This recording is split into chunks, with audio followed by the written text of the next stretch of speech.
شكون هما الوينرز وكيفاش بدات وشكون اسسها من الاصل؟ اسئله كثيره لقيتها في بريد الرسائل ديال الصفحه من متابعين وداديين وغير وداديين، وقررت انني نعطي شرح لوجود الوينرز في الحياه وكيفاش حتى خرجت للوجود وشكون مول الفكره والمؤسس الاول. المهم باش نقدر نعطي شرح لشكون هما الوينرز وكيفاش جاو، خصني نرجع معاك اللورو بزاف.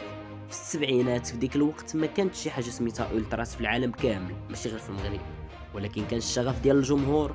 كان بنادم كيجي للدونور بكوستيم وكرافاطه، وكاين اللي كيلبس قميص جا وسروال ديال التوب نتاع الخدمه ولا سيرفيت حمراء كلها ديال اديداس. المهم كان بنادم كتير ومؤدب ومحترم راسو قبل ما يحترم الغير. بدايه الثمانينات وحتى البدايه التسعينات بداو كيبانوا الجروبات في العالم. بلا ما ندخل معكم في اعراف الالتراس وكيفاش بداو منين جاو، هذا الشيء غادي نطرقوا ليه ان شاء الله في فيديو اخر. المهم جمهور الوداد في النص نتاع الثمانينات وبدايه التسعينات بدا كيوعى وكيعرف يشجع، وبدايه التشجيع جات من عند حسن مكياج الله يرحمه. كان بمثابه كابو من غير التراس، هو اللي كان كيحرك الجمهور في فريميجا وتريبان، وكان كيطلع اغاني لحد الان مازال كيتغناو، وهو مول اولي اولي ودادي. وبالمناسبة هاد طريقة التشجيع اللي كنشوفوها في جميع الملاعب المغربية راه بدات من عند جمهور الوداد وشكرا. المهم حسن مكياج كان كيطلع اغاني كثيره بحال بولا بولا انا مالي فياش، اغنيه ديال ناس الغيوان، رجعها اغنيه ديال الوداد، وبزاف ديال الاغاني.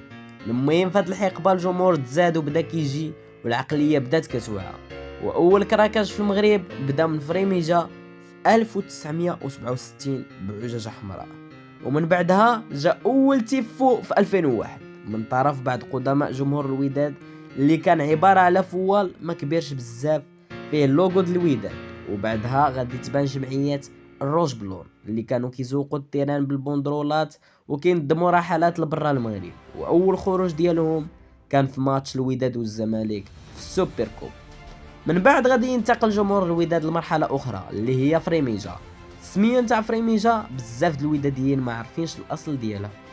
في 2000 كانت بلاصه في الفيراج اللي جهه تريبين كيتلعبوا الماتشات مع الثلاثه والجوج د العشيه، الشمس مطنطنه، وفي هذا الكوان اللي قلت لكم كيكون مظلم بحكم النص ديال تريبين المغطي كيطيح الظل ديالو في ديك البلاصه، وكتبان على شكل مثلث بحال فرماجه وكيجلس فيها بنادم مدرق من الشمس.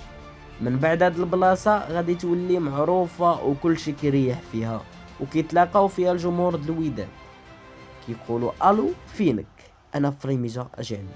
هكا تسمى الفيراج بكري بفريميجا. من بعد غادي تبان واحد الكليكه سميتها ايطاليانو في اواخر 2000 و2001، وغادي يديروا اول كراكاج بالفلام في المغرب عاوتاني في الرباط هاد المره.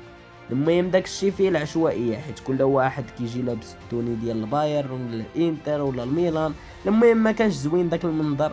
ومن بعد غادي تبان فتره السامادينو، وهذا معروف عند جمهور الوداد، كان عقليه ايطاليه ماشي في الاجرام ولكن في التحضر، كان سابق الجمهور بحلقه، وهو اللي كيزهل الفيراج قبل ما يتسمى بالكورفا نورد، واللي اغلبيه الدياسك اللي باقيين كيتغناو لدابا كيكتبوه ولا دربهم في المدينه القديمه.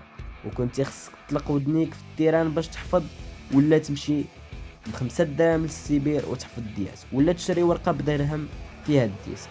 ومن بعد غادي يجيو بعض العباقرة من مشجعين جمهور الوداد، وغادي يدوزوا جمهور الوداد لمرحله اخرى اللي سميتها الالتراس بعد نهايه موسم 2004 2005. كان اجتماع ما بين الدراري اللي كانوا كيديبلاصاو وكانوا معروفين باسم جواله، كانوا داروا اجتماع باش يديروا جروب. من بعد عده اجتماعات تم الاتفاق على الاسم واللوغو اللي ما جاوش عن طريق الصدفه.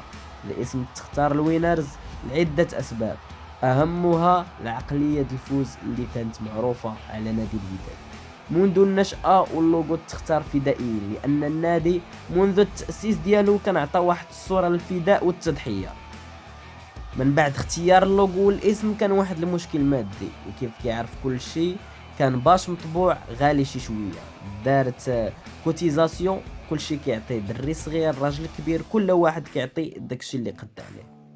المهم لهنا غيكون سالا الجزء الاول من شكون هما الوينرز. تسناونا في الجزء الثاني، وما تنساش تخلي لايك وابوني.